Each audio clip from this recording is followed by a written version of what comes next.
Hello, sir. Hello, am I audible? Yes, sir. Okay, thank you. So we'll wait like couple of minutes so Yeah, that sure, sir. Thank you. if anybody else wants to join, they can join. Yeah. Yeah. Okay.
Sir, I will also bring a bottle of water. Yeah, yeah, please.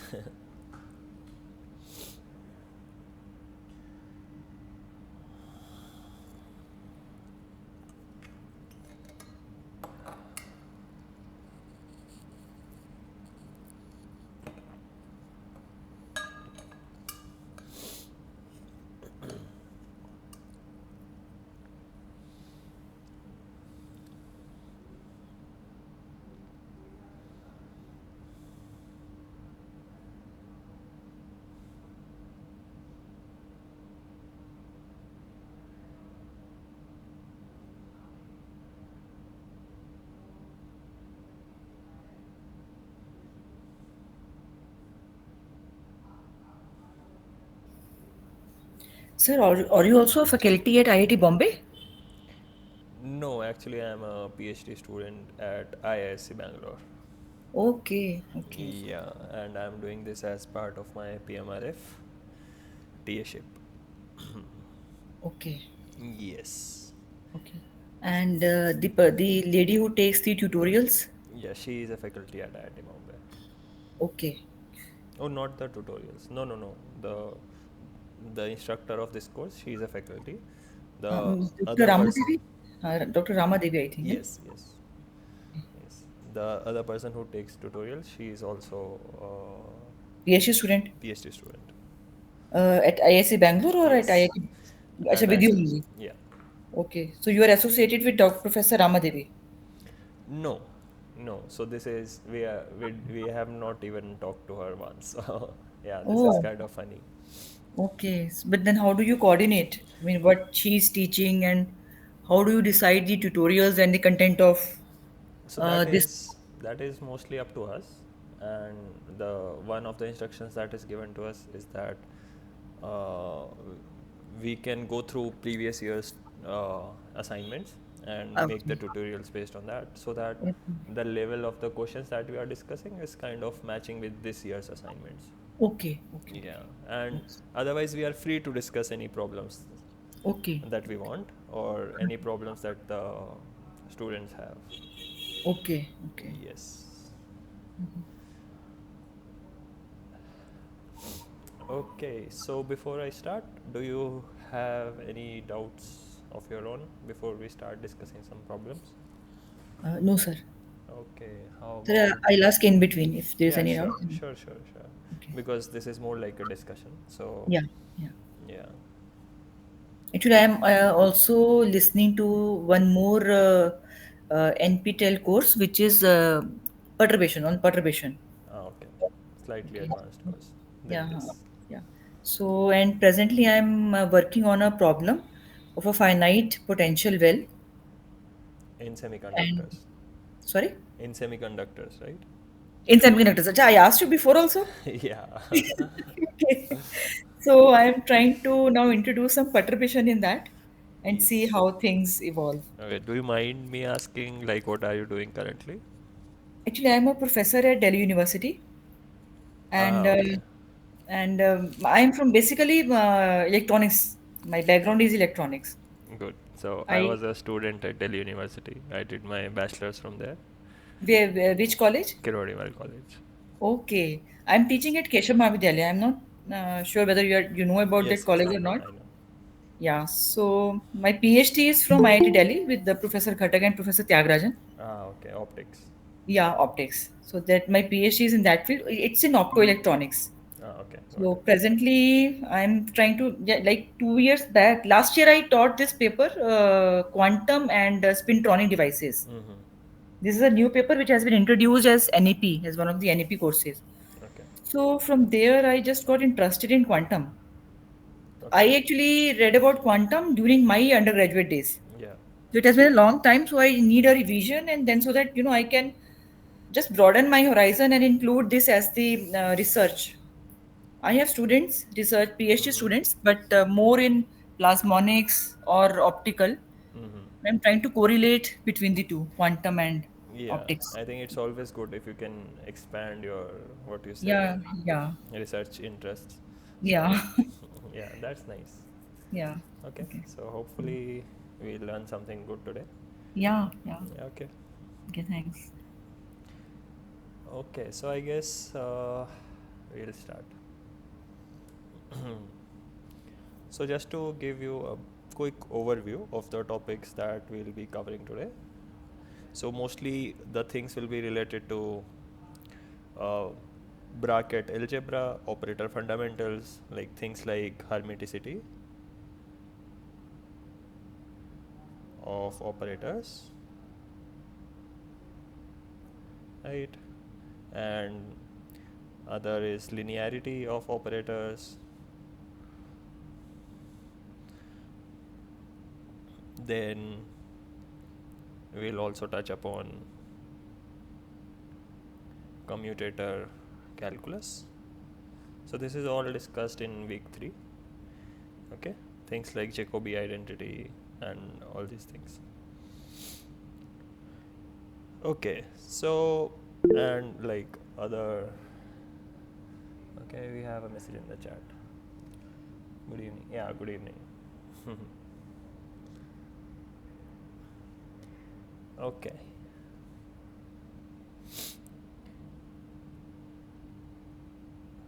Yeah, and then like adjoint of operators and things like that. Okay, so like basically algebra, right? So this is all linear algebra, and we'll be applying linear algebra to quantum mechanics. So before we start solving some problems, does anybody have any doubts from the previous sessions or from the materials of previous weeks or this week?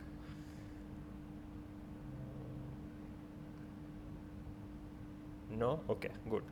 So then we can already start with our session. Let me just note this thing. Okay.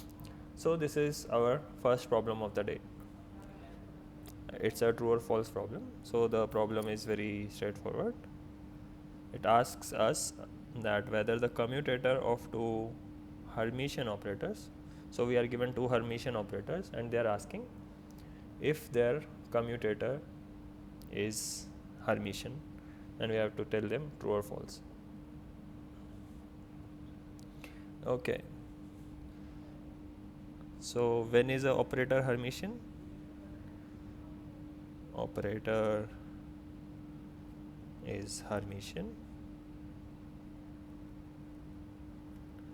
if let's say we have an operator A and we say it is Hermitian if A dagger is equals to A. Okay, this is a definition of Hermitian operator, right? If this condition is satisfied, then we call that our operator is Hermitian. Now other thing is commutator. So a commutator is defined as follows. So let's say we have two operators A and B, then we define our commutator as A and B, AB minus BA. Okay, so these are the two definitions. This is the definition of commutator and this is the definition of Hermitian.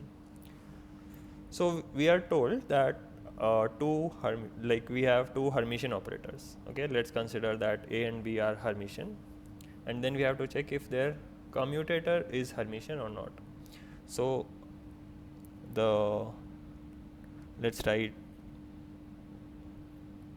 A B, and then because we want to check if this is Hermitian, let's take its dagger, right? And then let's calculate what we get.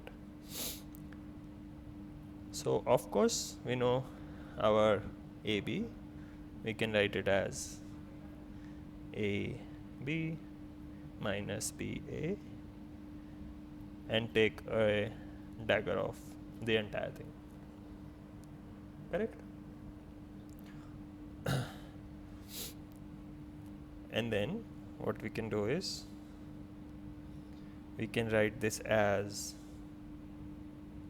okay, so this AB minus BA dagger, this becomes B dagger A dagger minus A dagger B dagger. Okay, so this is done by taking the adjoint, right? And now since A and B are Hermitian,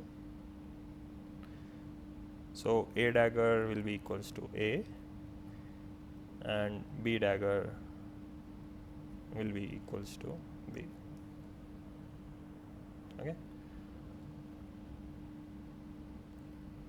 so then our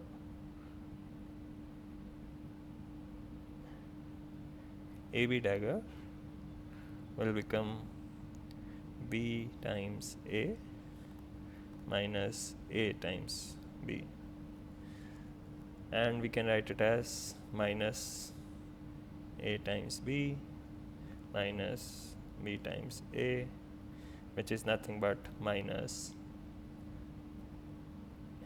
AB. Okay, so finally we get this equation.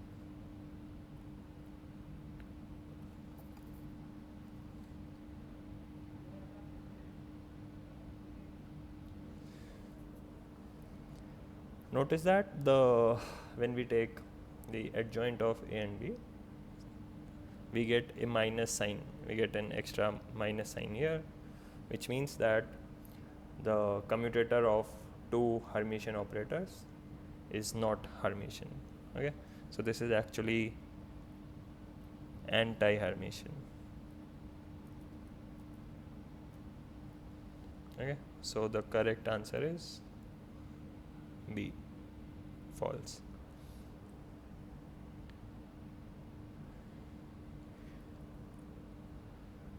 Okay,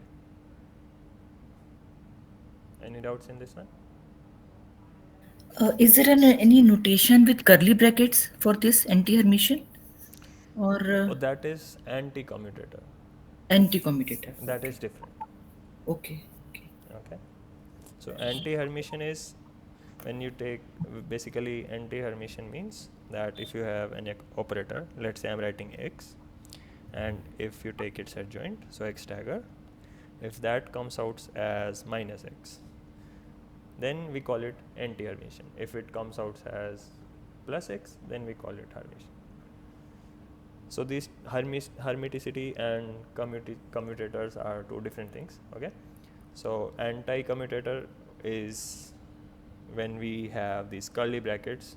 Okay, here curly brackets AB, so instead of this minus sign we get a plus sign. Okay, so that is called anti-commutator. So two completely separate things. Yeah, any other queries?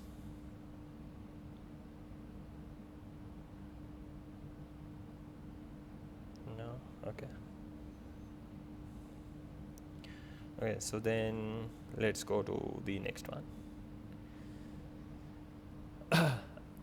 Again, so they are asking which of the following operators are Hermitian. Okay, so when is a operator Hermitian? If A dagger is equals to A, then we say that it is Hermitian. So basically we have to check if this condition is satisfied for all the 4 cases, right? So how we actually do this is, so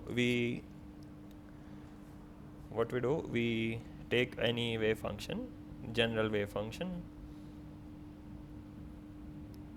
or any function, right? Let's say take any function f of x and g of x. Okay, and then basically we take this integral minus infinity to infinity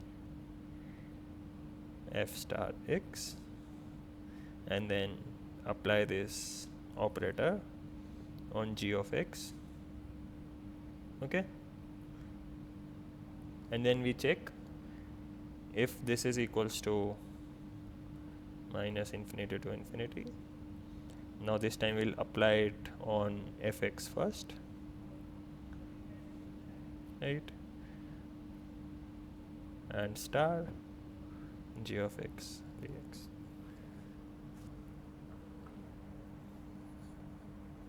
Okay, so when will a operator be Hermitian? So an operator will be Hermitian when this condition is satisfied. Okay, that if we have any two general functions f and g, and in one case we operate on g first and then multiply by f star x, so we should get the same thing if we operate on f first and take its conjugate and then multiply by g and then solve. Okay, so basically we have to check for these two. So first is d by dx. Let's do d by dx.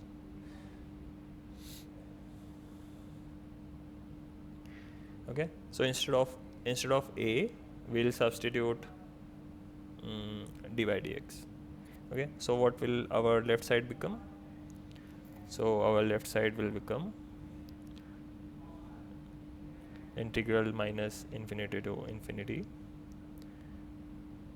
f star, and because this is d by dx, so it will be simply dg by dx and dx. Now we can use integration by parts, and essentially what we will get is, we will get f star g limit minus infinity to infinity minus df star by dx g dx. Okay, now we know that at x is equals to plus minus infinity, our wave functions vanish, right?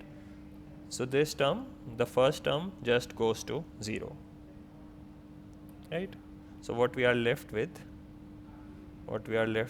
is simply minus integral df star by dx g dx. Okay, now if we compare with our this standard equation, we see that our operator A is d by dx, right? So you can see here we have A and here we have d by dx, and it's operating on f of x. Here also it is operating on f of x, and then we have taken its conjugate. Here also we have taken its conjugate. So basically this right hand side is equals to this entire right hand side, and we have an additional negative sign here. If we did not have this additional negative sign, then this equation would have been satisfied and d by dx would have been a Hermitian operator. Okay, so now what we are getting is, if I write in terms of bracket notation, that f and d by dx, sorry, times g. Okay, let me write again. So f and d by dx of g, this is equals to minus of d by dx f g. Okay, because this extra negative sign is coming, so our operator d by dx, so we can write the dagger of d by dx is actually minus d by dx. Okay, so again this is not Hermitian but anti-Hermitian.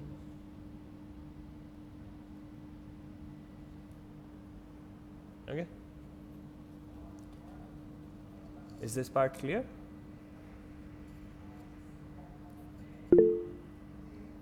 Clear. Okay, good. Yes. Great. So okay, so this is anti-Hermitian. So part A, so they are asking which of these are Hermitian. So clearly part A is not Hermitian. What happens if we multiply an iota here? What happens if we multiply an iota? So everything will remain same, right? We will have one iota here. Okay, we will have one iota here, and this first term again anyway will go to 0, right? So we will have one iota here, but this first term is going to 0, right? And because we have to take the conjugate this side, so this will become positive. Okay, let's see how.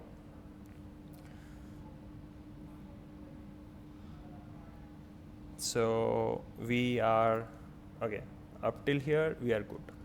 Now let's do the B part. So now we just have one iota sign here, iota d by dx dagger. Okay, we can simply write it as, because iota is just a constant, we can take it out, write I star and then d by dx dagger, right?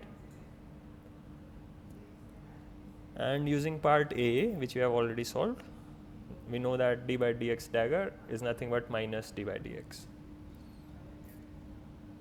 So, and also we know that I star is just minus I. So writing I star as minus I and d by dx dagger as minus d by dx. So this thing becomes, so this minus minus becomes plus, and we get iota d by dx. Okay. Okay, which means it is Hermitian. Yeah, correct. So basically we have used what we got in part A. You can also write the complete integral and then solve the entire thing again using by parts, and what you will see, you will get the same thing. But because we have already solved it once, we don't need to do it again. So I'll just explain it once more. So because I is a constant, so when we take its conjugate, so it becomes just I star. This I star comes outside, and then d by dx dagger. Now we know I star is minus I, so iota. So iota star is minus iota, and then d by dx dagger is minus d by dx using the first part. So this minus minus just becomes plus, and basically what we get is the hermiticity condition, and we say that this is Hermitian. Okay.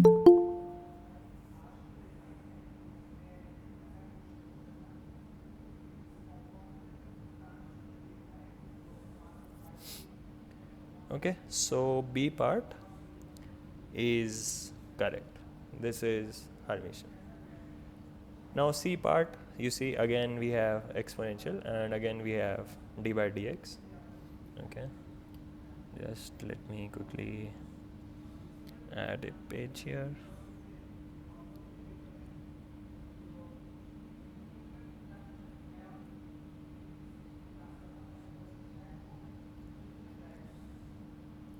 Okay, let's do part C. Oops. So what is part C? Part C is e to the power d by dx.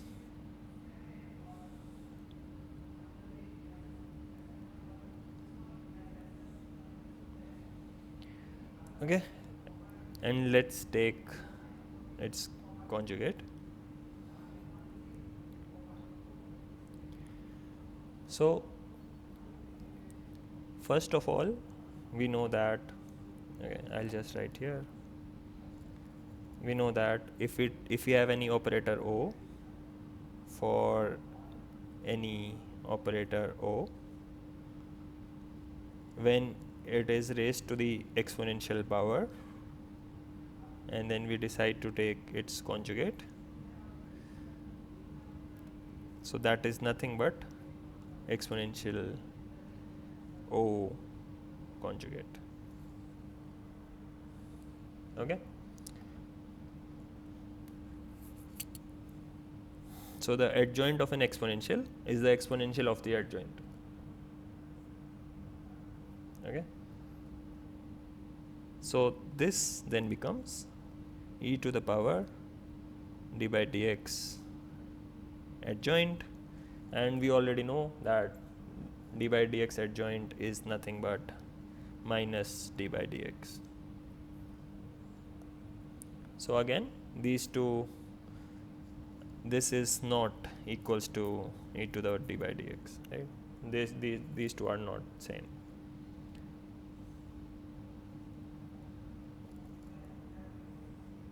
Okay, therefore it is not Hermitian.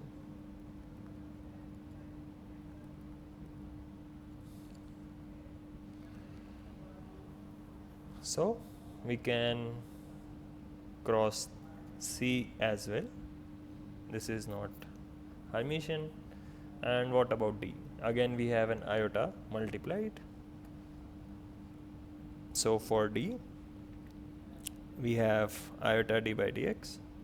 Let's take its conjugate. We know that it will be iota d by dx conjugate, and already in part B we have shown that iota d by dx is simply iota d by dx. So the conjugate is same because this is Hermitian operator, so this becomes this. And then in this case the dagger is giving us the same thing.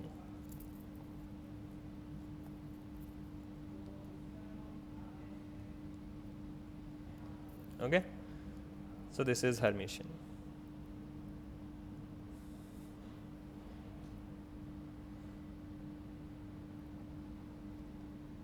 This is Hermitian.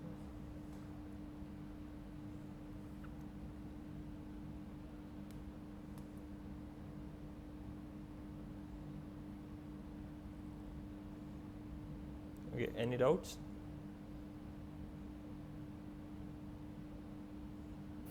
So can we generalize that any any operator with an imaginary I will be Hermitian? Not necessarily, because let's say you can have just, okay, you can have two things. First of all, you can have just the imaginary part or a complex part.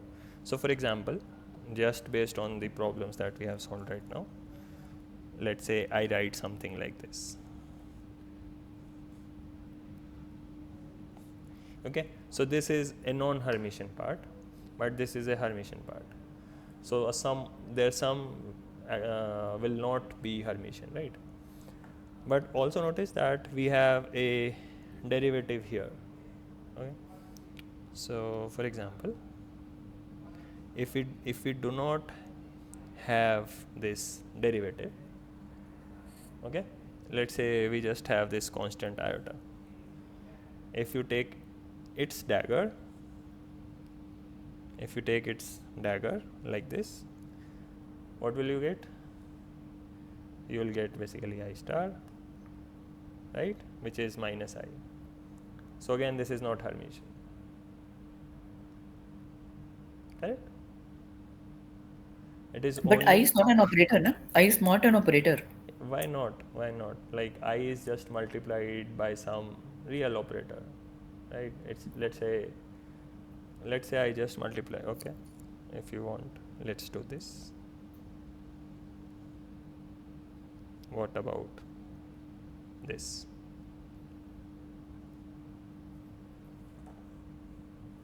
So again, it will be I star and then X dagger, yeah, and then because X is always real, so it will be I star X and minus iota X, yeah. Okay, So right. so this time we have I multiplied by an operator, and this is not Hermitian. But the derivative is when instead of x you have d by dx, that one is Hermitian. And what you should also note is that this form, does it seem familiar to you? Like, have you seen it somewhere, if I may ask? This is momentum Yeah, operator. correct. So this is momentum operator, right?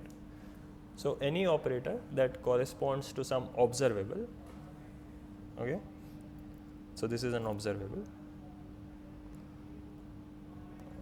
Sorry, observable. So the operators corresponding to observables, they are actually Hermitian. So if you just know this thing that iota d by dx is momentum, we would have just guessed. Okay, that will be an easy way to solve this problem. We can just skip the entire mathematics.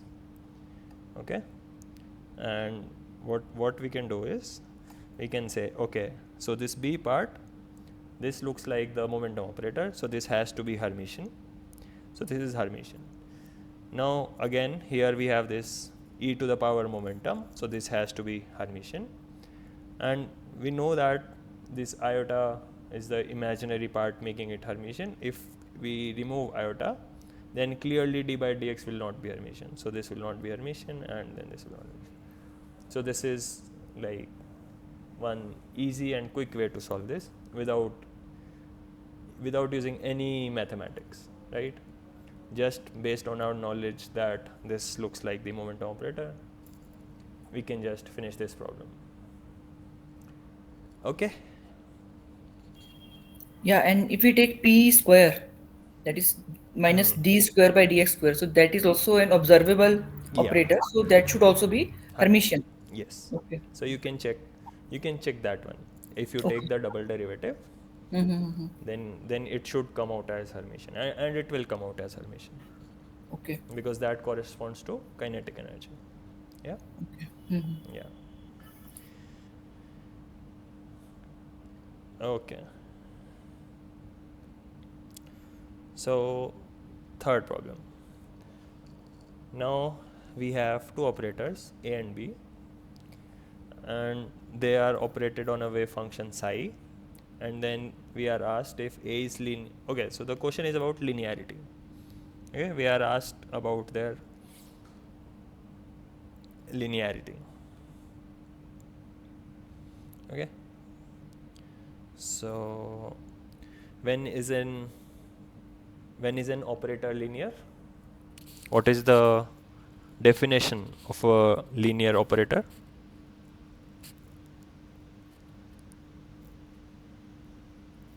Anyone? Okay, so I'll just write it down. So let's say again we take any general operator O, and then if we operate it on some two wave functions, so what we should get is this thing.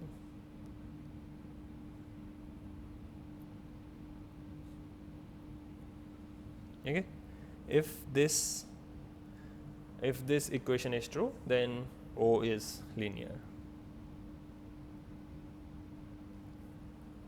Okay, then O is linear. Let's write psi. Okay, let's do this for A and B. So we know that when we apply A on psi of x, we get psi of x plus an extra x. Okay, so let's take psi 1 and psi 2 and see what we get.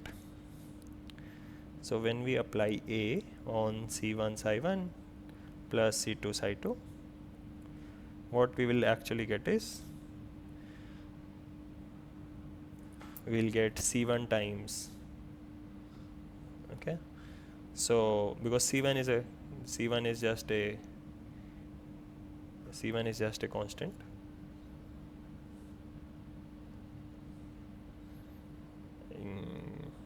yeah, so basically what we will get, C1 will come outside, and then we'll have A operating on psi 1, and then similarly C2 will come outside, and then we will have A operating on psi 2.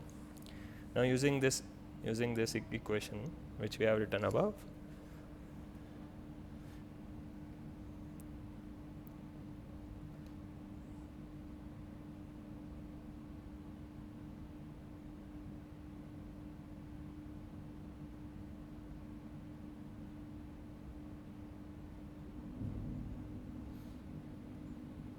we'll have C1, so this will give us psi 1 plus x, and this will give us psi 2 plus x.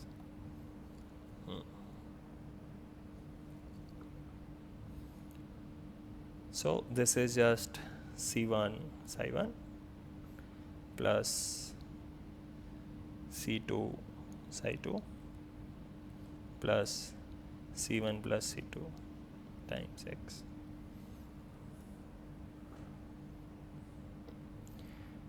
Okay.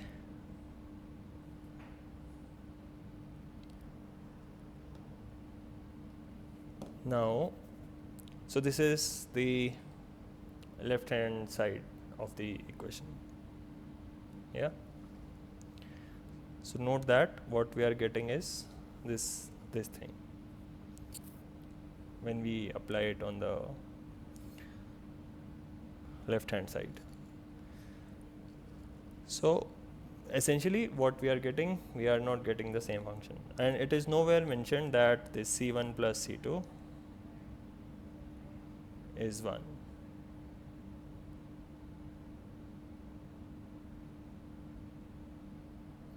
Okay, if this condition was satisfied, then we would have something else.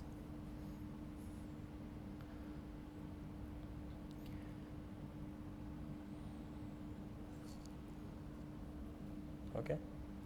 Now, what is for B? Okay, so B is d psi by dx and 2 psi x. So when we have B operating on psi of x, what we get is d psi over dx plus 2 times psi of x. Okay, so this involves a derivative.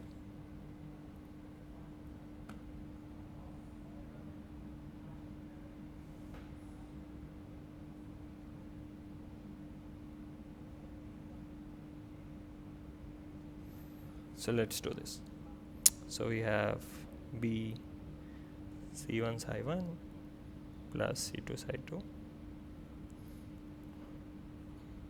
Now this is equals to d by dx C1 psi 1 plus C2 psi 2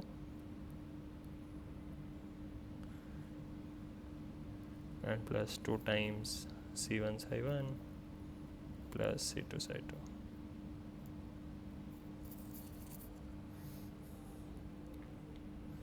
Okay, so this will give us C1 and then d by dx I1 and then C2 and sorry d by dx of psi 2 and then plus 2 C1 psi 1 plus C2 psi 2. Okay, so we can write this as C1 and then d by dx, so this d psi 1 by dx plus 2 C1 psi 1. Okay, let's take this C1 outside, basically 2 psi 1 and plus C2 d psi 2 over dx plus 2 psi 2. Yeah, so basically then we are able to write it as C1 b psi 1 plus C2 b psi 2. Okay, which was our definition for linearity.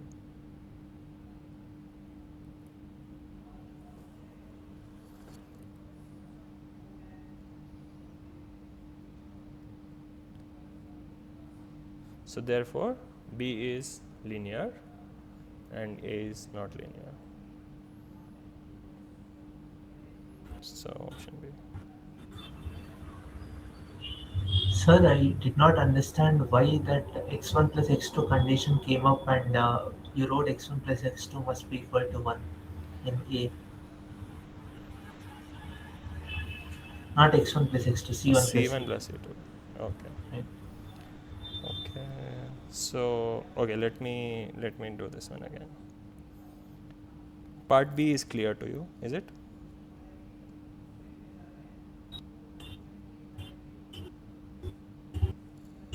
Yes. Okay. So okay, so you see that when we apply this A on any psi, yeah, so we get this psi, same thing, and we get an additional x. Okay, we get this additional x. So when we apply A on this entire thing, we'll get the same thing. So we'll get C1 psi 1 plus C2 psi 2 and we will get an additional x. Okay, and note that if I want to write it like this, okay, if I want to write it like this, so basically A times psi 1, yeah. So okay, this is getting a little confusing. Okay, this is clear, right? This part is clear. So this is what we are operating on. We get this same thing here and an additional x. So this additional x. Yeah. Okay. Yes. So this is basically our left hand side here, left hand side of this thing. Now let's do the right hand side. Okay, let me do right hand side here. So right hand side. So right hand side will give us C1 and then is this operator acting on psi 1. So just C1, oh sorry, this psi 1 and then x.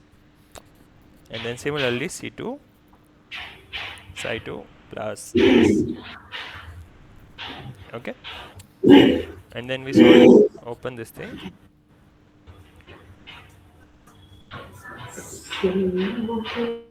Okay.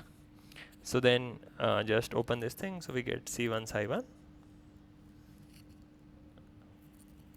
plus C2 psi 2, and then C1 plus C2 x.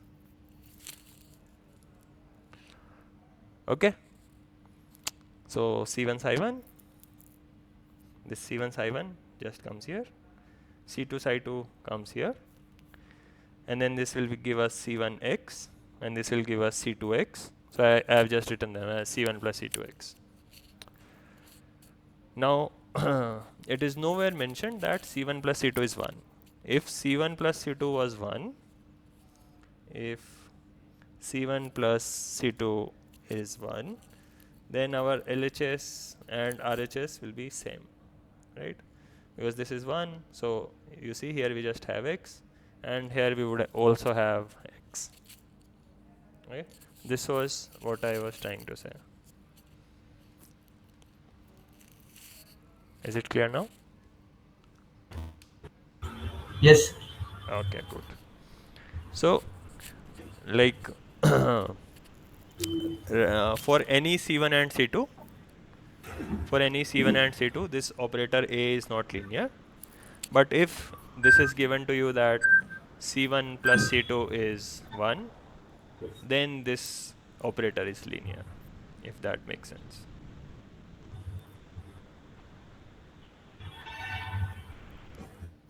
Okay.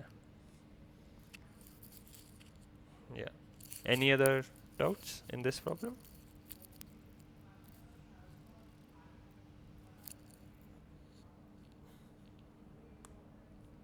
Sir, is there any other way to prove which one is linear and which one is not, apart from this? Mm,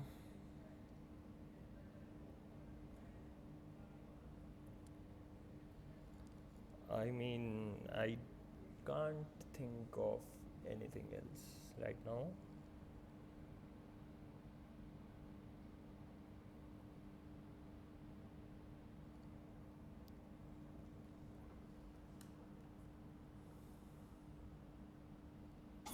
Okay, sir. Yeah. Okay. Let me So, think. what is Mr. Sham saying? What is the problem that Mr. Sham is saying? Any example of? No, he's asking, is there any other way to prove that an operator is linear? Okay, okay.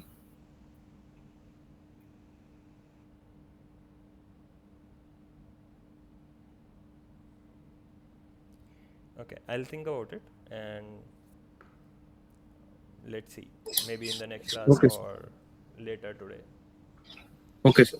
Yeah, okay. So, yeah. Meanwhile, let's go to the fourth problem.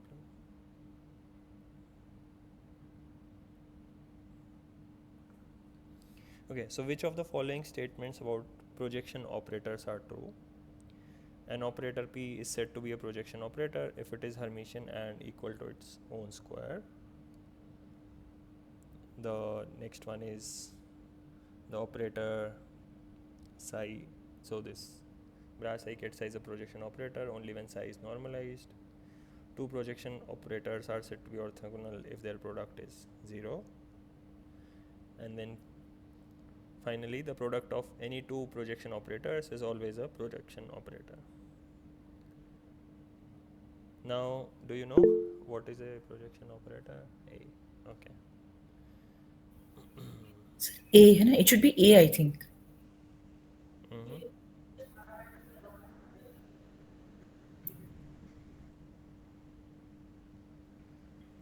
See, this is a multiple choice questions, right? So it can have more than one option correct.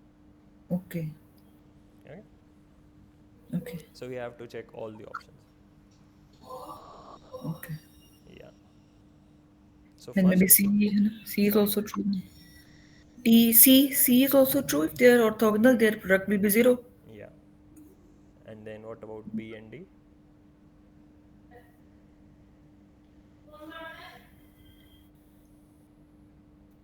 So that you do. Okay. Okay.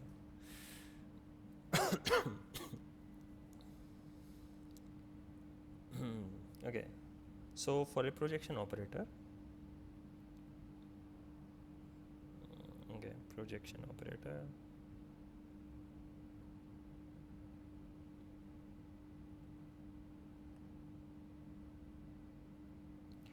So basically we have two conditions that it satisfies.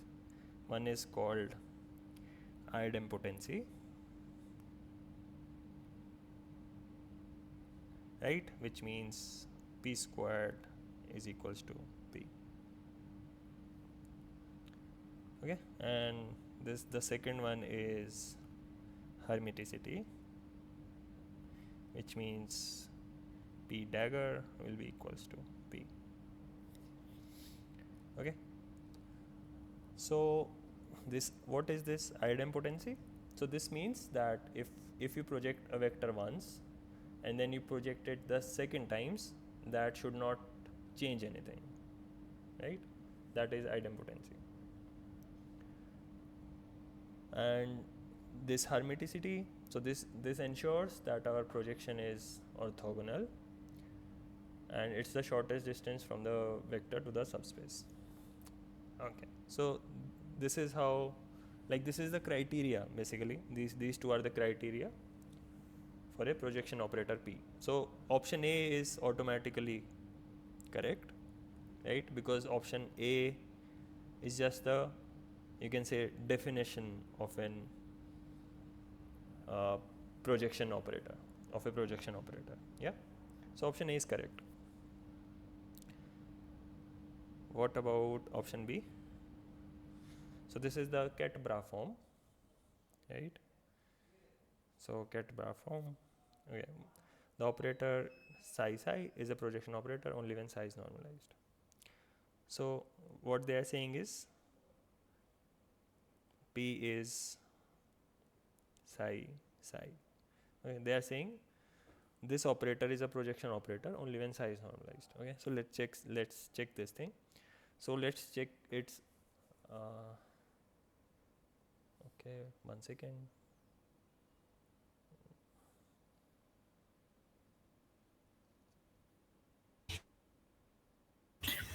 My screen So we is can't hear you. Huh? We can't hear you. The it was frozen.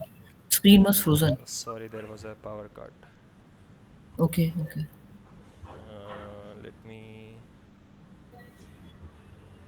Let me share the screen again.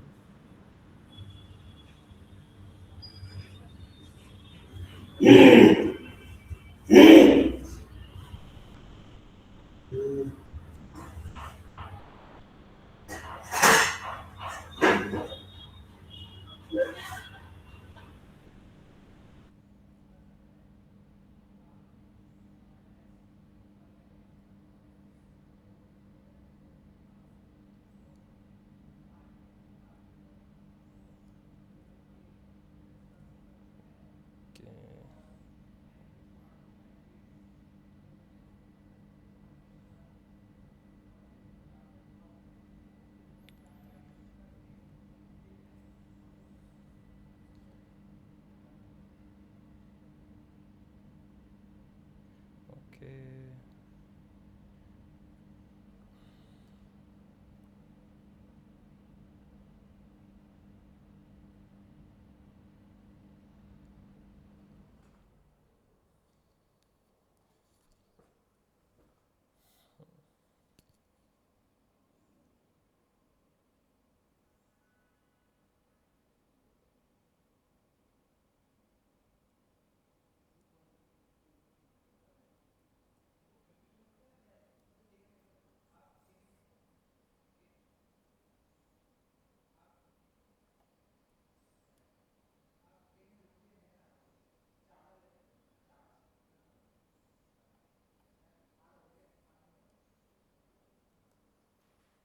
Okay.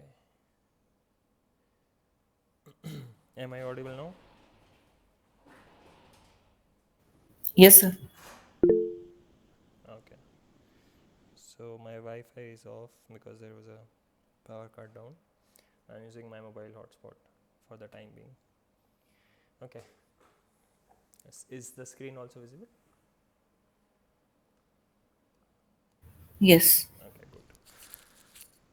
Yeah. So right. So we were done with the first part, I guess. Nobody, I mean, everybody got it right. So that, like the projection operator, the part A is just the definition of projection, this projection operator, that it is Hermitian and it is equal to its own square. Okay, so now the part B says that consider this operator, which is ket psi and then bra psi, and the question asks that this is if this is a projection operator only when psi is normalized. So let's find out its idempotency. So if this is P, our P squared will be, it will be psi and then multiplied by the same thing, right? Psi.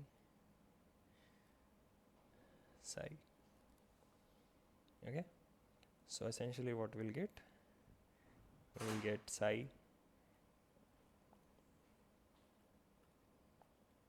like this.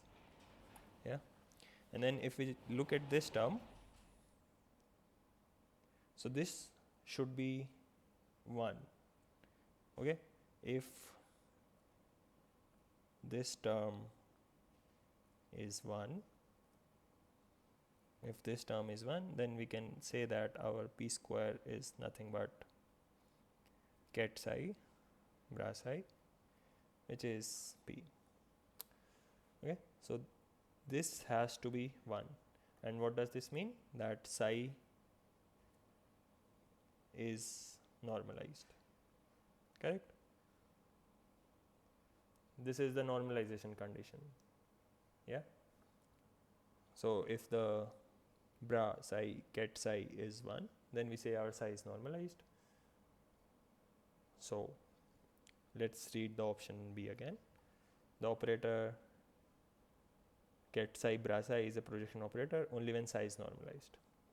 So this is also true. Yeah, right. Let's look at option C.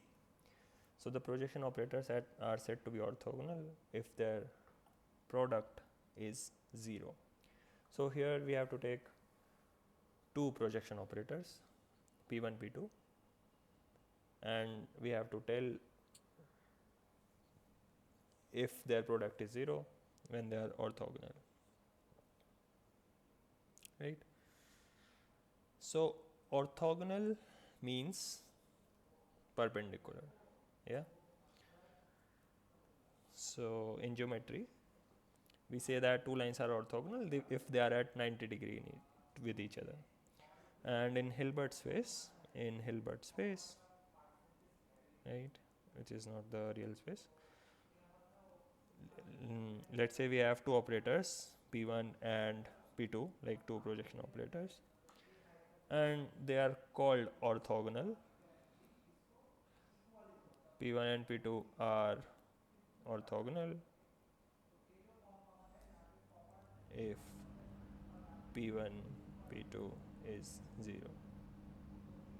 Yeah, so this is again definition of orthogonality, right? It's like how we say in the vector space that x cap and y cap, if they are orthogonal, then their dot product is 0, right? So because x cap will be facing in this direction, y cap in this direction, take their dot product, you'll get 0. So these two are orthogonal vectors. Similarly, two operators are orthogonal if their product is 0 in Hilbert space. Yeah, so this statement is also correct. Now, option D, the product of any two projection operators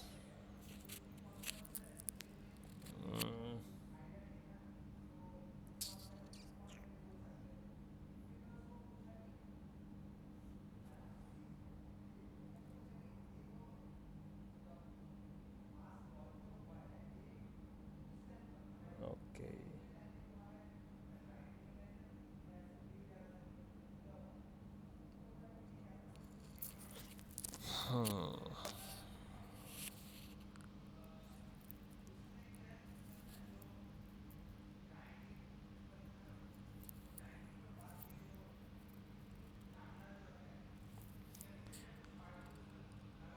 Am I audible? Yes, sir. Yeah, sorry. Uh, the power is back, so it automatically connected to the Wi-Fi. Okay. So Okay. we have to do the D part. Yeah, so we have to do this. Up till C part, I guess it is clear, right? Yeah. So the D part says that if we have any two projection operators, P1, P2, so their product is always a projection operator. Okay. So let's do the D part.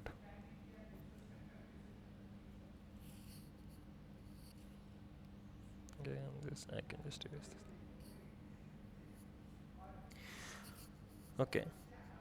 So let's say we have two operators P1, P2, and remember about the hermeticity. So P1 and P2, there, if we take P1, P2 dagger, then basically the adjoint, so it should come out to be the same. Let's take the adjoint, so we will get P2 dagger, P1 dagger, which is because P1 and P2 are projection operators, so P2 dagger is simply P2 and P1 dagger is simply P1. Correct? So for this, okay, for this to be equal to P1 and P2, okay, this has to be like these two should commute.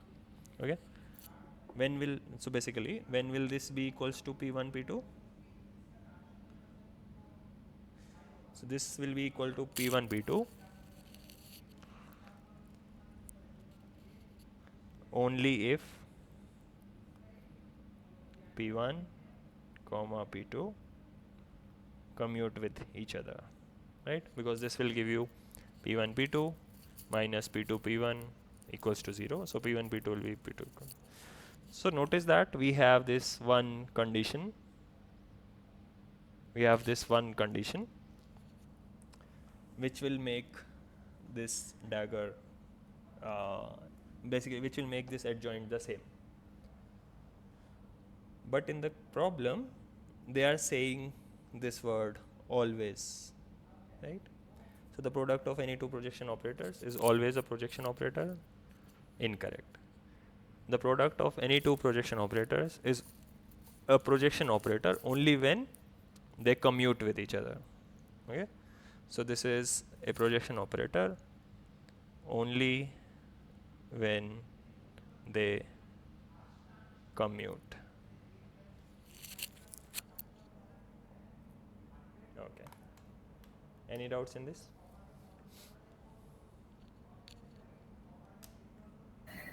Sir, does it mean that P1 into P2 should be equal to P1 into P2 whole square? We have to prove that. Yes, idempotency, correct. Yeah. So how would you? So if you take their product P1 P2 and if you square them, so idempotency will be met. Let's check idempotency. Okay, let's check it here only. So we will have P1, P2 and then square this. What will this give us? This will give us P1 square and P2 square. Now because P1 and P2 are themselves the projection operators, so this will be just P1, P2. So you see that idempotency is actually met.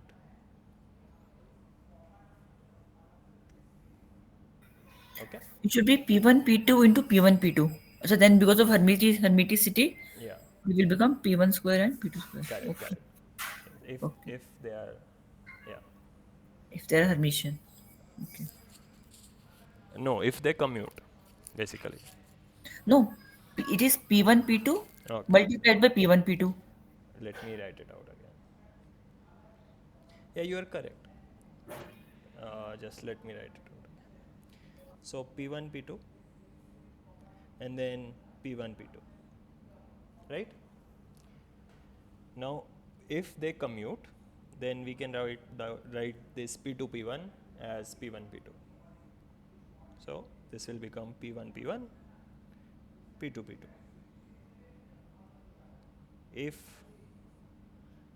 P1 and P2 commute with each other, correct? Okay. See, we can write this P2, P1 as P1, P2 Mm-hmm. only if they commute with each other. Right, right, This right. this this necessarily does not involve anything to do with hermeticity, Mm-hmm. but the Okay, other way around. If they commute, then this product is Hermitian. okay. Yeah, it is the other way around. Yeah, okay. Mm. And so the statement that we have written, the product of any two projection operators is a projection operator only when they commute. So this commuting thing is necessary for both idempotency and hermeticity. Okay. Yeah. So here again, this will become just P1 square, and this will become P2 square, and their squares are nothing but P1, P2, because individually they are projection operators. Okay. So only this option D is incorrect, like false. Option A, B, and C are true. Yeah. So should we move on to the next one?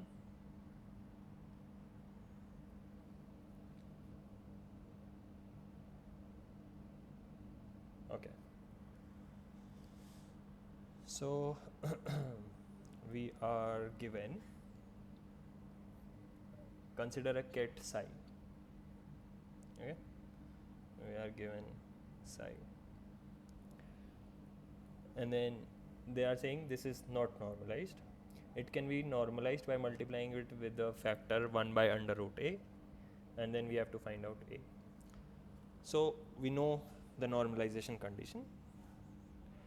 Okay, so let's find out what is this value.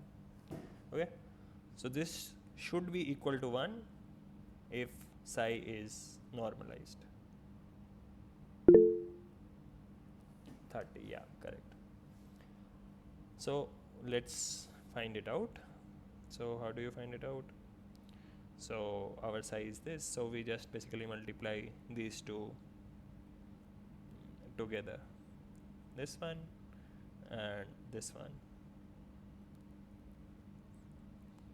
So what this gives us, okay, there will be a minus sign here and a plus sign here, because we have to take the conjugate, so iota becomes minus iota. Okay, so then this is minus 5 iota, 5 iota plus, and this is just 4, and this is iota times minus iota. Okay, so this iota squared is minus 1, so this becomes minus becomes plus, this becomes 25 plus 4, and this becomes 1. Okay, so it becomes 30. Now they are saying that we have to multiply this by a factor of 1 by root a, so our a should be 30, right? So 1 by under root psi is 1 by root 30. So a is 30.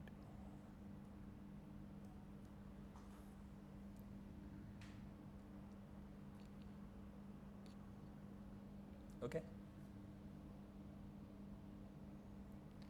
So we can write our normalized psi. So psi norm, we can write it as 1 by under root 30, 5 iota to minus iota.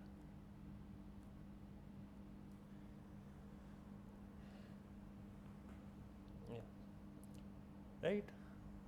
I guess this is clear to everyone. If yes, let's go to the next one. So again, we are given a ket psi minus 1 plus iota 3 2 plus 3 iota, and we are given a separate bra which is 6 minus I and 5, and they are saying the value of psi phi will be a minus bi, and then we have to tell them what is a and what is b. So again, straightforward multiplication. So our psi times phi will be, so note that this is ket psi and this is bra psi. Okay, so what we have to do, we have to take its conjugate. Yeah, so this will be minus 1 plus, so instead of plus iota we will have minus iota, and then we will have 3, and then we will have 2 minus 3 iota.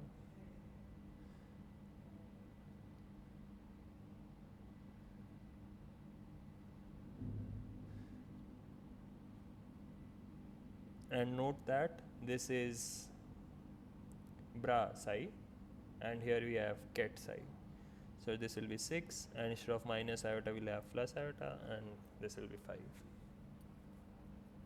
Okay, now just multiply.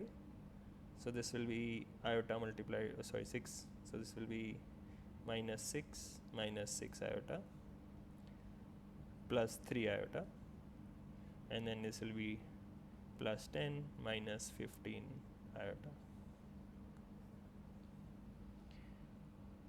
Okay, so minus 6 plus 10 is how much? Plus 4, and minus 6 plus 3 is minus 3, and this is minus 18 iota. And we have to compare this with a minus b iota. So a minus b iota, which gives us a as 4 and b as 18. Okay, so a is 4 and b is 18. Is this clear? Yes. Okay.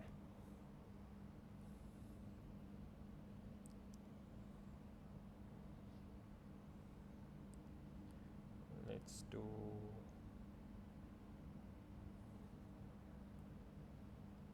yeah,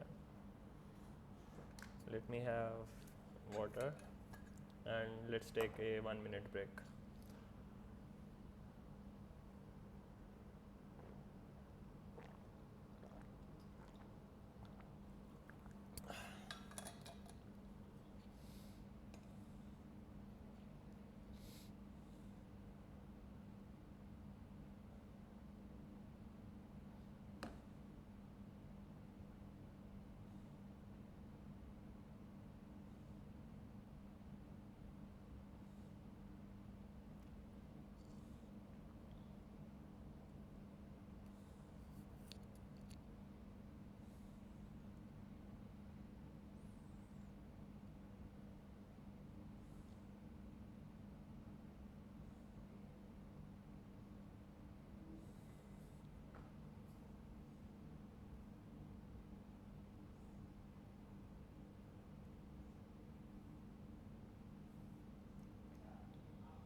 Okay.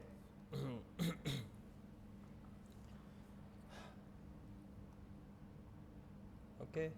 Uh, Back to the problems. So here we are given a function of an operator A, and we are supposed to find out its Hermitian adjoint. So we are given f of A as 1 minus 2 iota A cap plus 3 A cap multiplied by 1 plus iota A cap minus 2 A cap. Okay, now what we have to find? We have to find f of A dagger. This is the Hermitian adjoint, yeah. And then basically we will use two rules. One is the reversal rule, which says that xy dagger is y dagger x dagger, and the second one is conjugation rule, which we have already used earlier. So conjugation rules, it says that when we have any complex number c multiplied with any operator x, and then we take its dagger, so it just becomes c star x dagger. Okay, so these two rules. So let's find out what our f A dagger will be.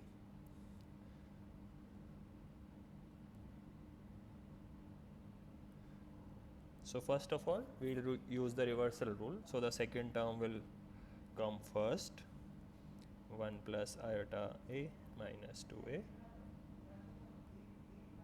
dagger multiplied by 1 minus 2 iota A plus 3A.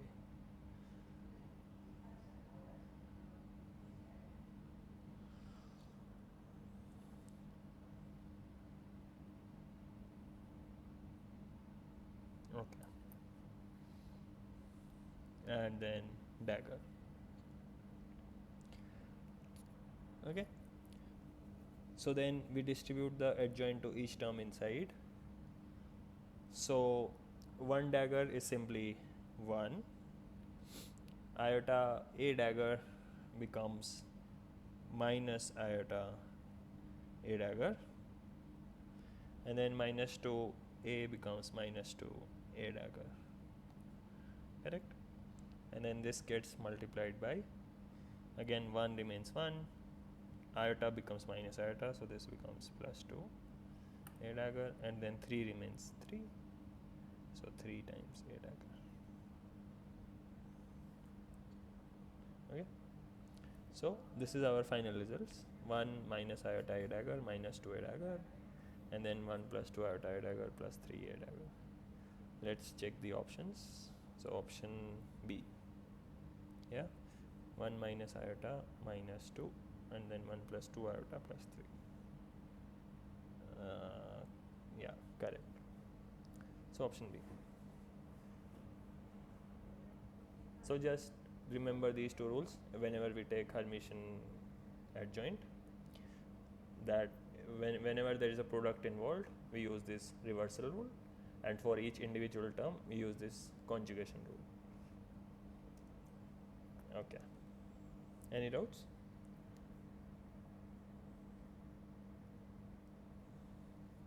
No?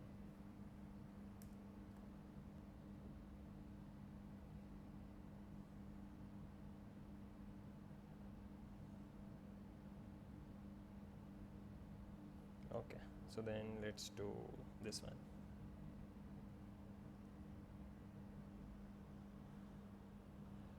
So we have this commutator, and then it is given that H is the Hamiltonian operator, and then we have to find out this commutator. Okay, so we have to remember two things. So the first thing to note is that H is Hamiltonian, so we can write it as like this. Yeah, And other thing to remember is that x comma p, this is iota h cut. Okay. So these two things, and note that this potential is just a function of x. That is also like one key thing to remember. Okay, so let's start. So okay, let's see that here we have basically these two commutators. So first is x comma h, and then the bigger commutator has this smaller commutator inside. So what we will do is we'll just solve for this x comma h first. So our x comma h will become x comma p squared by 2m,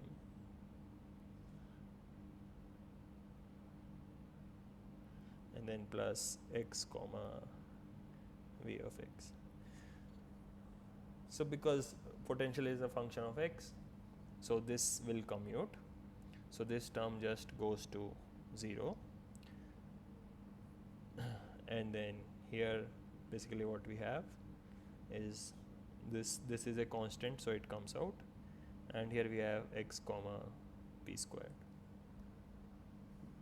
Okay. Now our x comma p squared, okay, this term x comma p squared, this we can write as p x comma p plus x comma p, right? And what is this x comma p? It is iota h cut. So iota h cut, just two constants, so this becomes 2 iota h cut p. Okay, so this entire thing, so this 2 and 2 cancel out, it becomes iota h cut p over m. Great. So we have this value of x comma h. Let's find out x comma h. So this will then be x comma iota h cut p over m commutator, right? So this constant comes out, and this just becomes x comma p, and we already know the value of x comma p, so this simply becomes iota h cut. Okay, so this iota squared will give us -1, and h cut squared by n. Okay, so this is the final answer.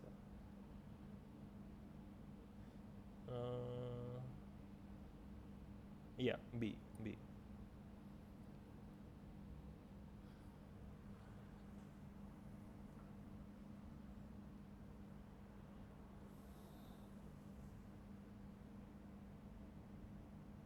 Okay, any doubts in this? Yes, no?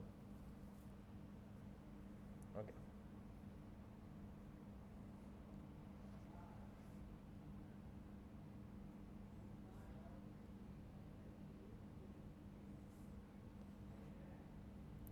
If not,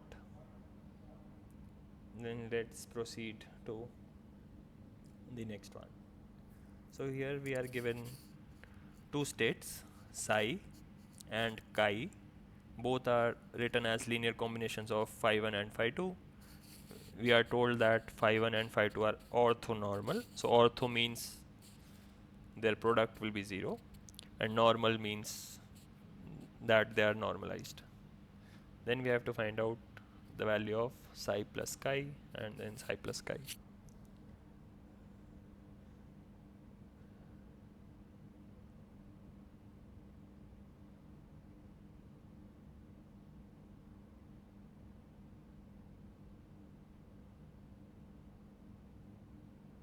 Okay, let's do this.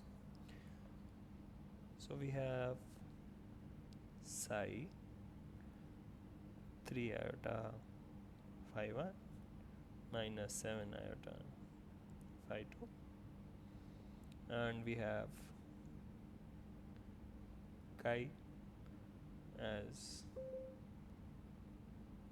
minus phi 1 plus 2 iota phi 2. Okay, and note that this is what we are supposed to find out, that psi plus chi and then psi plus chi. So our first step is to find out what is actually this state. Yeah, so if we add these two, so basically what we'll get this minus 1 plus 3 iota phi 1, and then minus okay, this is just minus 5 iota phi 2.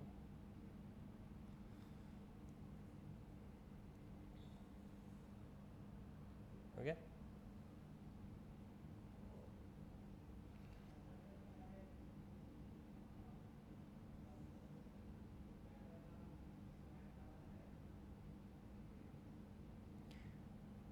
right, and then basically what we have to do is we have to take its, so this is the ket form, we also have to take its bra form. Okay, so this is basically the normalization condition.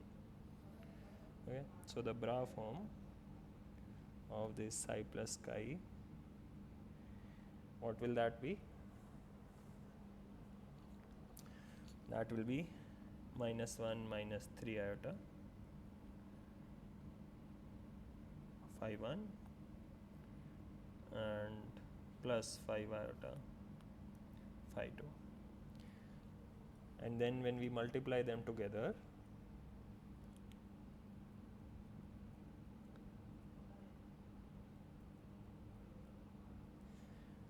so basically remember that the cross products phi 1 phi 2, they will give us 0 because they are orthonormal, and then phi 1 will give us 1 because they are normalized. So basically what we will have is minus 1 minus 3 iota multiplied by minus 1 plus 3 iota, and this thing, right,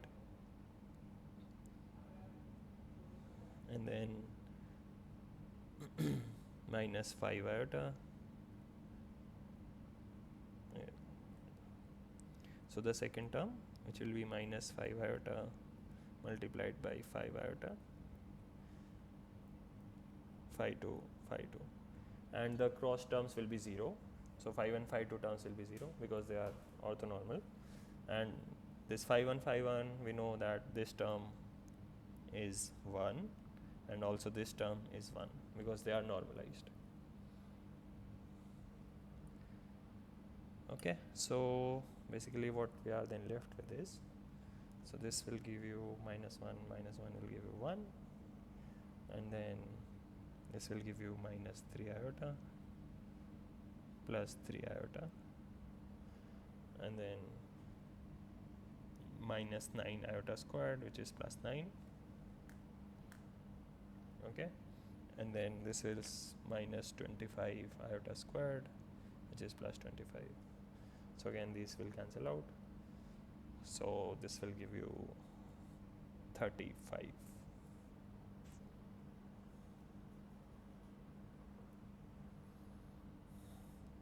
Right, so the answer is 35.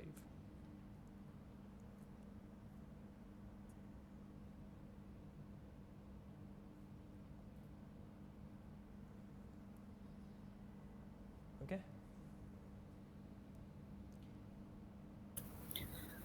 Sir, the equation that this is brass psi plus chi multiplied by the get psi plus chi. This is the inner product. yes, So that means it is simply like a square plus b square. Yes, correct. So there won't be any cross product. There won't be any cross product. Yeah. So we are not supposed to take the cross product, or the cross product are turning out to be zero. That is why we are not taking. The cross products are turning out to be zero. They are turning out to be zero because of this one Ortho, statement. है ना? Orthogonality condition. Exactly. Exactly. But will it be always true for any inner product? No. Okay. No. If these were not orthogonal, then we have to consider them. Okay. Yes. Only when they are orthogonal, so then this. Okay. So then this term, basically this phi 1, phi 2, if this is not orthogonal, so then this will not be equal to 0. And then we have to consider this term as well. And then other term because of this one. Okay. But in this case, both of these term will be 0.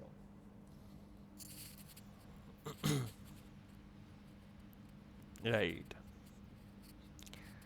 So this is also the reason why generally when we are choosing our let's say the Hilbert space, so the basis vectors that we generally take them to be orthonormal. That makes our calculations a lot simpler. This is analogous to our uh, what you say, the vector algebra, for example. So when we have this xyz space, it is always better to define these vectors I, j, k, right? So I along here, j along here, and k along here. It is not necessary, right? This is just one convenient way of choosing them. We could have also chosen them like something like this, right? But here they are not orthonormal. The conventional way of choosing them makes them orthonormal, so that when we have to take cross product of any two, let's say any two vectors, when we have this dot product, which is similar to the inner product, right? So then, okay, this is E and this is F. Okay, so then we know that this will be just AD plus BE plus CF, right? Because our choice of this initial vectors is such that I times j will just give you 0, I times k will give you 0. It's only the I times I, that the term that will survive. Okay, this is just one analogy to understand what is happening. Both are like analogous to each other. Okay. If you have taken these vectors like this, which are not orthonormal, then of course you have to consider these cross terms, right? But because this is orthonormal, so then these cross terms just go to 0. Okay. Okay.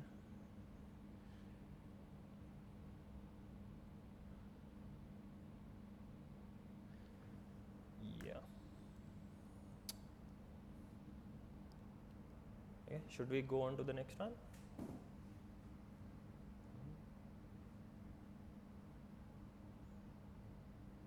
Yes, sir. Okay.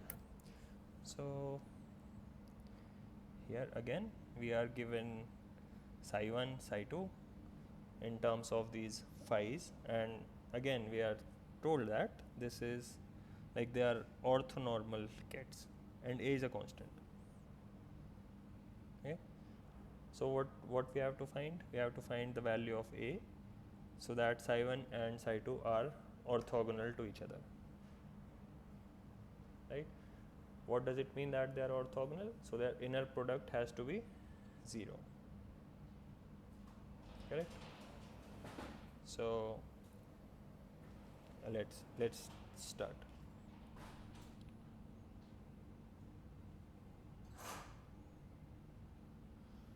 Okay, so this is our psi 1, this is 2 iota phi 1 plus phi 2. Now this is A, and this is what we are supposed to find, that what will be the value of A. And we are given psi 2 as 2 phi 1 minus 3 iota phi 2 plus 3 phi 3 and minus phi 4.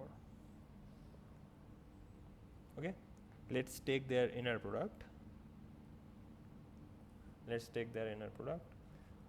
So again, just like the previous problem, we know that these are orthonormal, right? Orthonormal kits. So only the terms, when they are multiplied by themselves, they'll survive and their product will be 1. So these cross terms, for example, phi 1 and phi 2, this will be 0, phi 1 phi 3 will be 0, phi 1 phi 4 will be 0. So but this phi 1 phi 1, this will be 1. Also notice that, okay, sorry, it will be like this.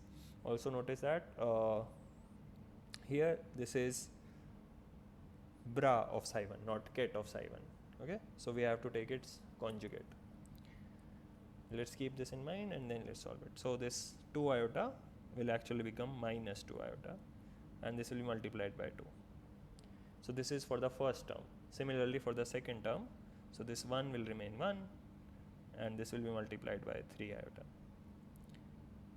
So now this A will become A star and this will be multiplied by 3, right? And then this 2 is 2 and this minus 1 is minus 1, so this is minus 2. And because they are orthogonal, so this psi 1 and psi 2 are orthogonal, so this means that their inner product must be 0. So let's equate this to 0. Now this becomes minus 4 iota plus 3 iota plus 3 A star minus 2 is 0. So what is this? This becomes just minus iota, and let's take this to the other side. So okay, yeah, have I done some mistake? No, right?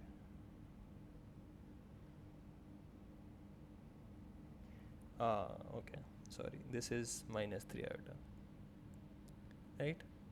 Here it was minus 3, so this remains minus 3. Okay, so minus 3. So this becomes minus 7 iota minus 2 plus 3 A star is 0. So taking this to the other side, we have 2 plus 7 iota, sorry. So this A star is 2 plus 7 iota by 3, which means that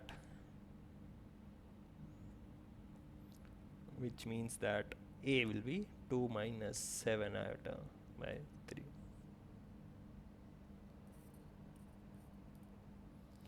So let's check 2 minus 7 iota by 3. So option B, yeah, 2 minus 7 iota by 3. Okay.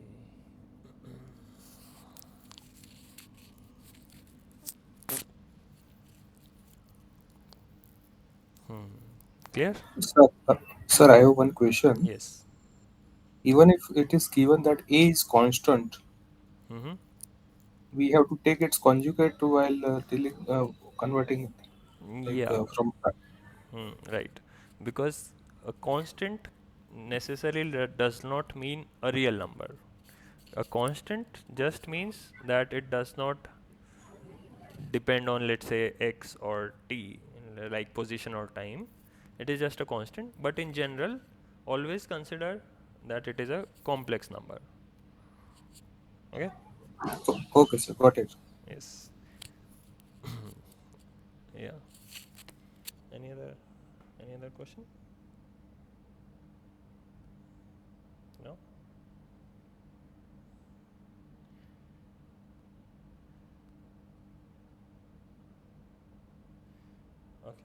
So let's solve then this one. Okay, so this is a famous commutator relation. Does anybody know its name? It's called Jacobi identity. Okay, and we are going to prove it. So note that this is just cyclic permutation. So ABC, and then this A goes to the last, sorry. So this A goes to the end, so this becomes BCA, and then this B goes to the end, so this becomes CAB, right? So we have to prove that this sum of this cyclic permutation of the commutator relation, this is 0, and this is called Jacobi identity. So it is very simple. So let's say this is our first term, this is second term, and this is the third term. So our first term will be, okay, A comma B comma C, right? So this we can write as AB minus BA, right, comma C, correct? And again this we can write as AB minus BA C minus CA, sorry, minus C AB minus BA.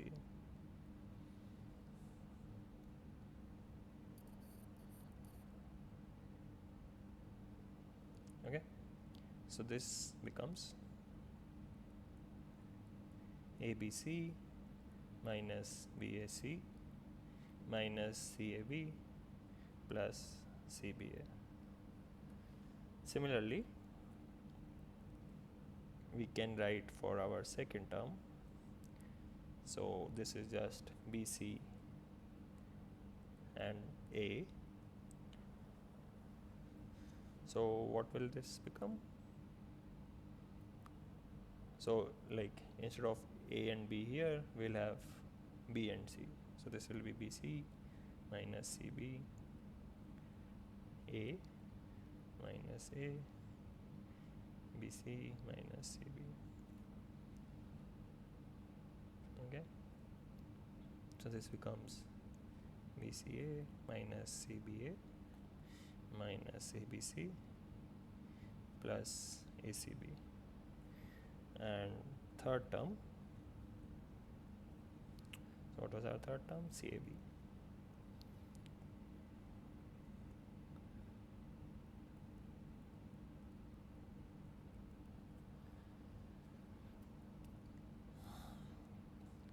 So now our B will come outside, so this will be CA minus AC, B minus B, CA minus AC. So CAB minus ACB minus BCA plus BAC. Okay, now let's add these three, right? So we have to add these three, 1 plus 2 plus 3, right, here. So when we add, these terms should cancel out, right, because we should get 0 in the end. So let's see if they cancel out. So first of all, this ABC cancels out with minus ABC here. This minus BAC cancels out with plus BAC here. This minus CAB plus CAB plus CBA minus CBA plus BCA minus BCA and plus ACB minus ACB. So all the terms they cancel out with each other, right? So what we get? We get the Jacobi identity, which is a comma b comma c plus b comma c comma a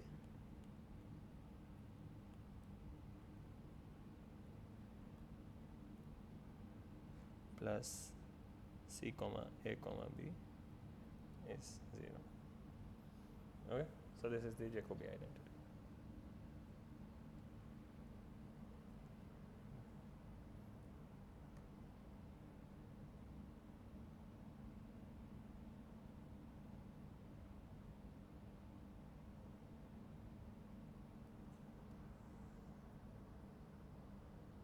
Yeah, any doubts?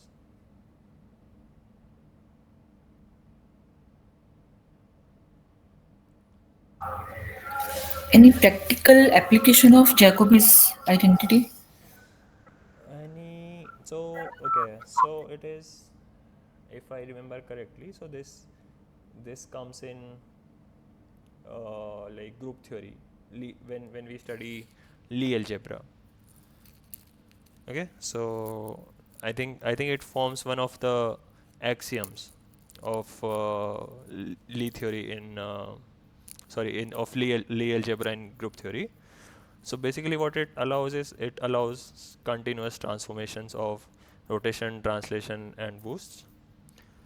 Other application, I think if I remember, I don't remember very well because it's been some time when I studied general relativity. But when we have the Riemann curvature tensor, there also this Jacobi identity is used. So two places which I remember are the Lie algebra in group theory and one is general relativity. So yeah, it does have some practical applications.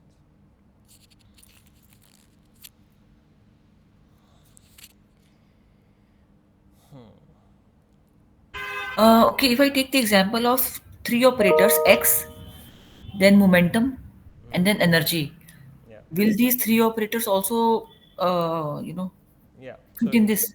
yes. So here you see, we did not take any assumptions about A, B, or C. Mm-hmm. These are just three general quantities, right? Any three operators. Yes, any three general operators, and Okay, this relation holds for everyone. okay, okay. Yeah. Now that I think of it, I it when you will study about this angular momentum, Mm-hmm. which will be in the upcoming weeks, Mm-hmm. there also, because you have this Lx, Ly, Lz, Mm-hmm. there also this identity is used in one or two places. Okay. Yeah. Okay. In the context of a hydrogen atom, you mean? Oh, Yes. Yes. So okay. when we Okay. talk about this angular momentum and we write that this L square and Lz they commute, but this Lx, Mm-hmm. Ly, Lz they don't commute, right? Okay. They're also like this identity can be used to derive a few relations. Okay. Yeah. So it is just a good identity to know that it exists. Okay. Sometimes it will make mathematics easy for you going into the Okay. future. Okay. Okay. Mm-hmm. But yeah, not very direct kind of any application of this. Just a mathematical identity that you will see in one or two places. Like I have seen, I told you in two places. One is Lie algebra and one is general relativity. Okay. Yeah. So with this, let's solve last problem of the day. And like we have already done some of this earlier, but let's do this one also. So we have to evaluate two commutators, 1 and 2. And how do you do that? Okay, so first one is, okay, note that these are partial derivatives, right?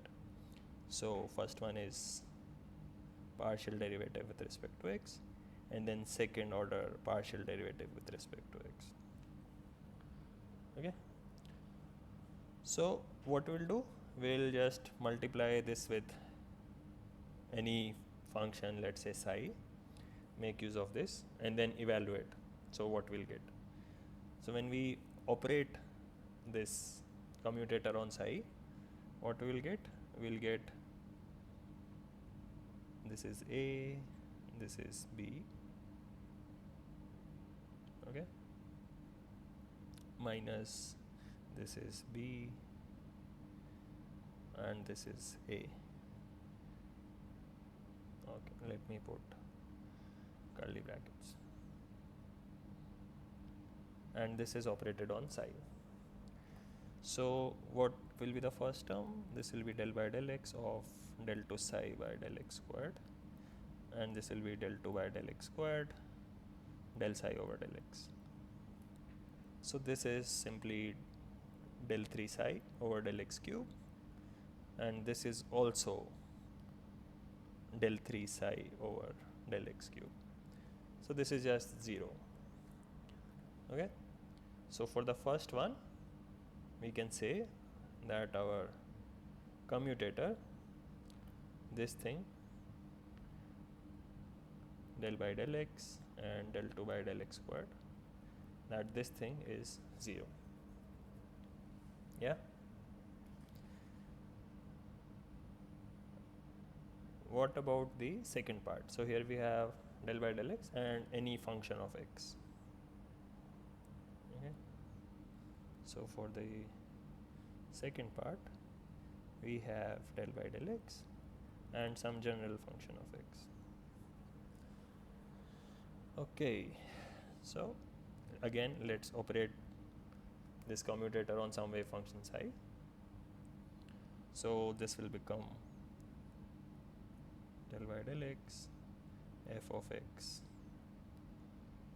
minus f of x del by del x. Again, let me use parenthesis psi. Correct? So, what we have here? Note that we have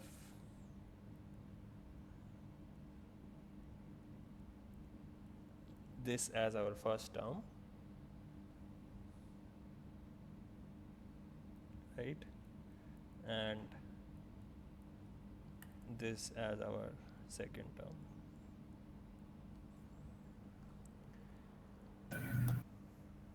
Yeah. In the first term, the bracket should only be, the del by del x should operate only on f. After it operates on f, then it will be multiplied with psi. Is it? No. So this, the order of operations is from right to left. So first this fx will this, okay. So this fx, first the operation will be that this fx, because it's on the right side, so this fx will operate on psi. And then whatever result we get, so this is the result that we are getting, then the operator on the left will be operating on the entire thing. Okay. Okay. So the order is always from right to left. So like this, in this direction. Okay. So for example here, first we will take partial derivative of psi, and then whatever answer we are getting, we'll multiply that with f of x. Here what we'll do, we'll first multiply f of x with psi, and then whatever we are getting, we will take its partial derivative. Okay. So this term. Okay. So this ordering is very important. Right. So also, like you can see in the previous problem, we did the same thing. So we did the same thing. So first, for example, for the first term, sorry.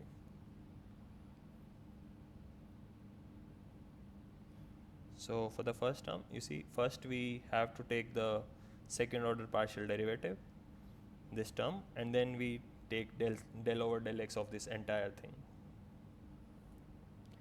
Similarly, del psi of del x, and then take the second derivative of this entire thing.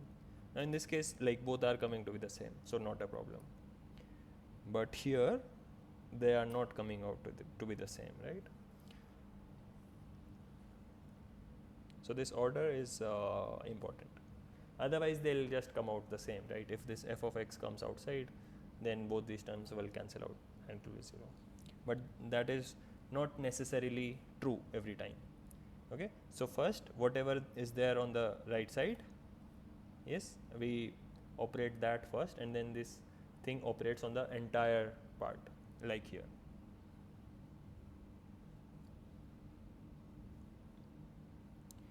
Okay, so now because like this is a product of two functions, so what we will have, so we will have, so one term like fx is just fx, and then del psi over del x. This will be the one term, and then the second term will be, sorry, df over dx, and then this psi. Again we have minus f over, so this second term is just second term. Okay, now note that these two cancel out with each other, and what we are left with is minus, no, this will be plus. Okay, so what we are left with is df by dx and psi. So if we compare these two here and here, what we can say that this commutator del by del x comma f of x is nothing but df by dx, or you can also write it as f prime of x. So now it's a complete derivative Yes, now it's a because complete it is derivative. just a function of x. Okay. Correct, correct. Okay. Any doubts in this one?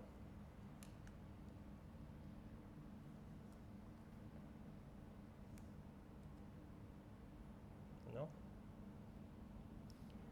Okay, so this was the last problem. Okay. Yeah. So, okay. Yeah, okay. Okay, so we had one.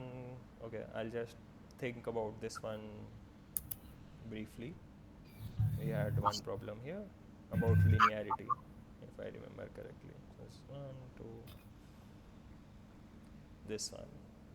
Yeah, and then we'll call it a day. So, any other way?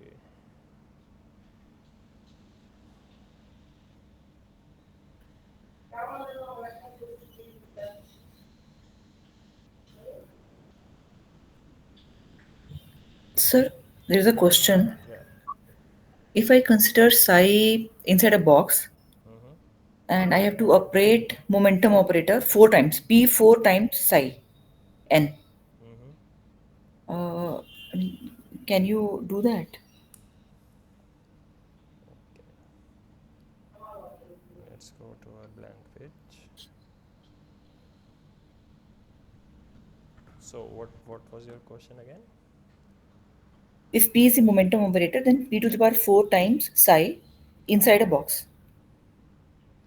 Oh, so for a particle in a box, you mean? Yes. Yeah. Okay. So, okay, so before I solve, how do you think we should proceed? Maybe we can write the equation of psi inside a box, Yeah, and let's do. then will be under root of 2 by L, and then sine of n pi x by L. Yeah, okay. Okay. Mm-hmm. And then P is minus I del by del x. Okay, why don't you think of, P square. yes, p square? P square is minus of del square by del x square Mm-hmm. divided by h bar Okay, square. so yeah, okay, so either you can do it like that, you'll get the same answer, right? You have to just take its derivative like 4 times. Or Four times. you can also, what you can do is, you can write this as p squared p squared psi, right? Let's say we write it like this. This is correct only, right? Mm-hmm. And then let's say I divide here by 2m, I divide here by 2m, and I multiply by 4m squared. Mm-hmm. Correct? Now Mm-hmm. what this becomes? This just becomes h psi, Okay. and then this becomes h psi, and then 4m squared. Why? Because for a particle in a box, the potential is just 0, Mm-hmm. right? Potential energy is 0. Mm-hmm. So this kinetic energy is the total energy. Mm. So this h psi just becomes e psi. So 4m Okay. squared. So because e is no, like this is an Mm-hmm. operator and e is Mm-hmm. not an operator, so this e will come out, and then again you will have h psi. Yeah, Okay. and then Yeah. this e will again this h psi Huh. will again Mhm. become e, so you will get this thing.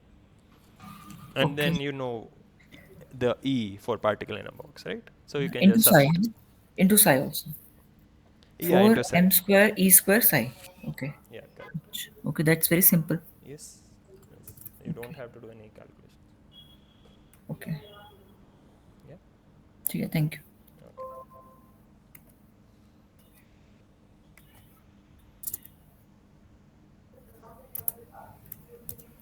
Okay, yeah, so I'll think about this linearity problem. If I find some other way to, like some easier, simpler way to solve this thing, I'll let you know in the next class.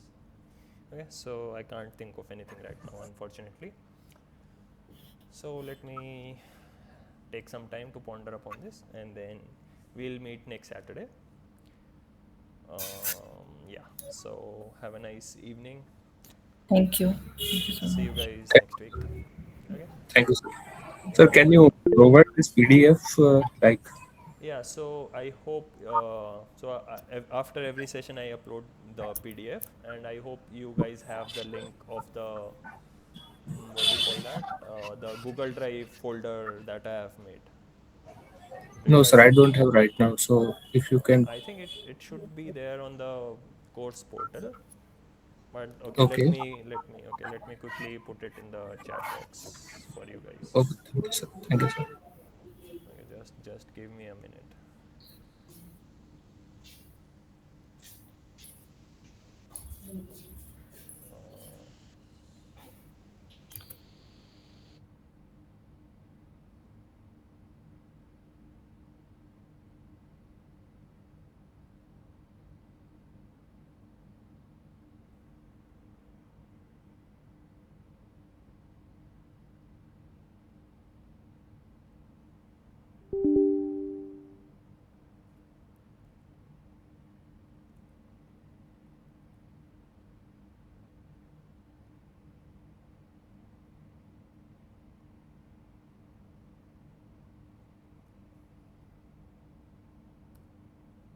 Yeah, I think this is the folder. Okay, sir. Thank you, sir. Yeah, yeah. You can see like there are two PDFs there already, and I'll put this one also. Sure, thank you, sir. Okay, yeah, you are welcome. So, okay, anything else? Thank you. Yeah. Okay, so then let's meet next week. Yeah, sure. Bye bye. Happy weekend. Well.